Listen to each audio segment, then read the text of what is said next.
ایک دفعہ جنگل میں ایک شیر رہتا تھا جسے اپنی طاقت پر بڑا ناز تھا۔ وہ کسی بھی جانور کو مار ڈالتا جو اس کے راستے میں محض تفریح کے لیے آتا تھا۔ جنگل کے تمام جانور اپنی بقا کی فکر میں تھے۔ ریچھ نے کہا، اگر شیر اس کو برقرار رکھتا ہے تو ہم میں سے کوئی بھی جنگل میں نہیں رہے گا۔ وہ اس سے کہیں زیادہ مارتا ہے جس کی اسے واقعی ضرورت تھی۔ چھوٹے خرگوش نے چیخا۔ بندر نے کہا، ہمیں اس قتل عام کو روکنے کے لیے کچھ کرنا ہوگا۔ چنانچہ وہ سب مل کر شیر سے ملنے گئے۔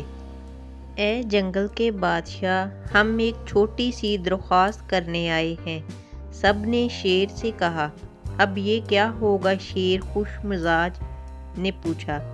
آپ جنگل کے بادشاہ ہیں، لیکن جلد ہی یہاں پر کوئی جانور حکومت نہیں کر سکے گا۔ اس لیے ہم آپ سے التجا کرتے ہیں کہ اس غیر معقول قتل کو روک دیں، اور ہم وعدہ کرتے ہیں کہ ہم میں سے ایک روز آپ کے پاس آپ کے کھانے کے لیے آئے گا۔ تمام جانوروں نے التجا کی شیر کے سامنے۔ چنانچہ اس دن سے جانوروں نے قرعہ ڈال کر فیصلہ کیا کہ شیر کے پاس اس کا شکار کس کو جانا ہے۔ ایک دن شیر کے پاس جانے کے لیے خرگوش پر قرعہ ڈلا۔ تمام جانوروں نے اسے تسلی دی اور اسے اپنے عذاب سے ملنے کے لیے راستے پر بھیج دیا، لیکن خرگوش ایک چالاک جانور تھا۔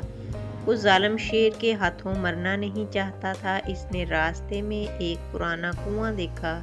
یہ بہت گہرا تھا اور تمام جانوروں کے لیے خطرہ تھا۔ اس نے ایک منصوبہ سوچا۔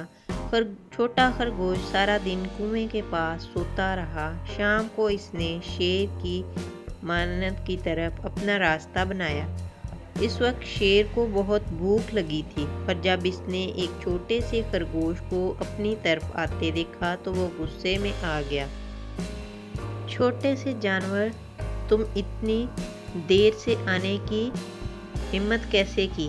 اتنے چھوٹے جانوروں کو بھیجنے کی ہمت کیسے ہوئی؟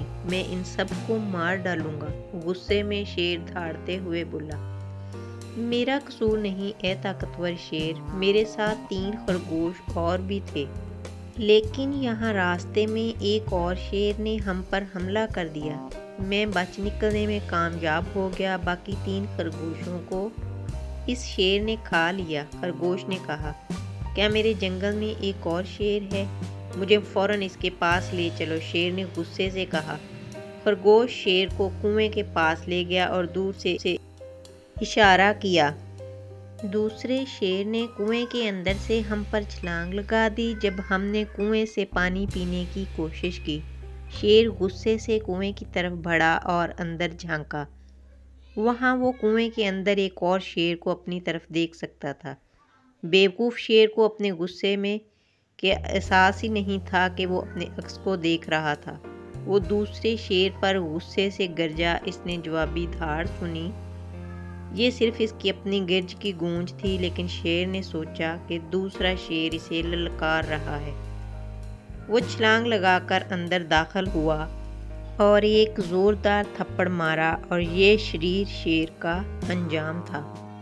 اس طرح تمام جانوروں کو شیر سے نجات مل گئی اور وہ سب ہنسی خوشی جنگل میں رہنے لگے۔